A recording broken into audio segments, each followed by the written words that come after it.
Okay, so next I'll be reading To a Little Invisible Being Who is Expected Soon to Become Visible, also by Anna Barbald. Germ of new life, whose powers expanding slow, for many a moon their full perfection wait. Haste, precious pledge of happy love, to go, auspicious born through life's mysterious gate. What powers lie folded in thy curious frame? Senses from objects locked and mind from thought. How little canst thou guess thy lofty claim to grasp at all the words the Almighty wrought? And see the genial season's warmth to share, fresh younglings shoot, and opening roses glow. Swarms of new life exalting fill the air. Haste, infant bud of being, haste to blow. And in that stanza, younglings refer to young plants as opposed to young Jedi. And blow means bloom. On to stanza 4. For thee the nurse prepares her lulling songs. The eager matrons count the lingering day. But far the most thy anxious parent longs on thy soft cheek a mother's kiss to lay. She only asks to lay her burden down, that her glad arms that burden may resume, and nature's sharpest pangs her wishes crown, that free thee living from thy living tomb. She longs to fold her maternal breast, part of herself, yet to herself unknown, to see and to salute the stranger guest, fed with her life through many a tedious moon.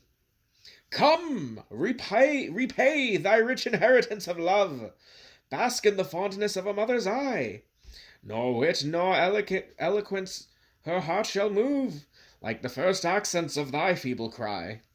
Haste, little captive, burst thy prison doors, launch on the living world and spring to light.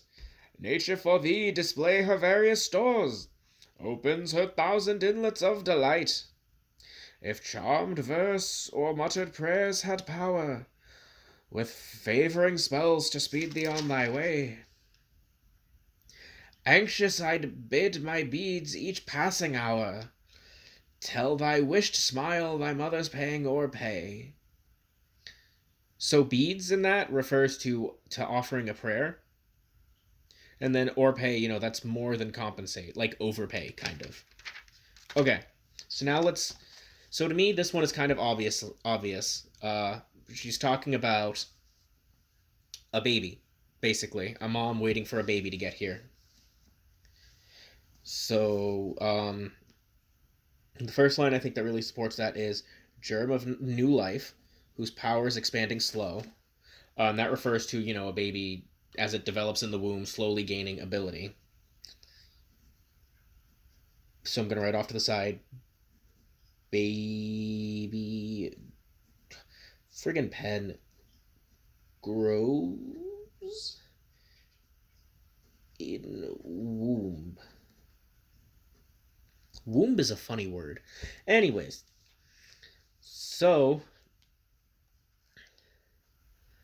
the second verse really seems to me it's kind of just like building up. There's not a whole lot in there that I personally would pull out to support the claim. When you guys are going through and looking at this, if you see something, go feel free to mark it. But this next one here, the third stanza, specifically when it says, haste infant bud of being, haste to blow. Author wants that baby born. Author wants. Oh God, I'm writing awful. Baby born. And so to me, this really backs us up in stanza 4. For thee, the nurse prepares her lulling songs. So the nurse is getting ready to sing some lullabies to this baby. Nurse.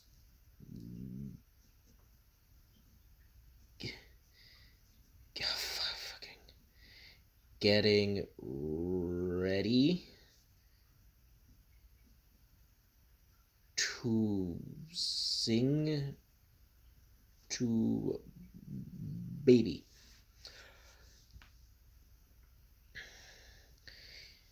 And then, but far the most thy anxious parents long, on thy soft cheek a mother's kiss to lay. The parents want the baby to be born so they can give it kisses. They want to love this baby. And it's kind of hard to love a baby that's still inside of a person, you know? You can't exactly hug it without murdering the person.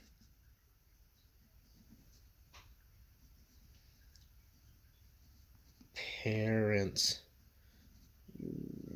want baby.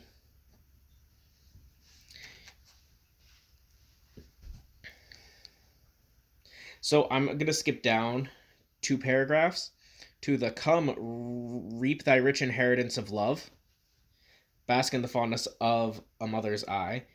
Because to me, when we talk about standards of love, everybody typically uses a mother's love as like the highest standard of love in the land, you know?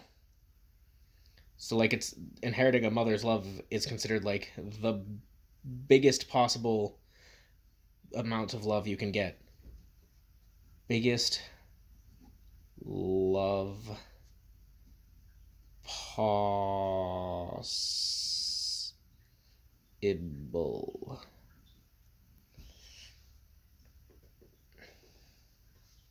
All right, and honestly, I've done a lot of marking in this one, so I'm gonna call that here.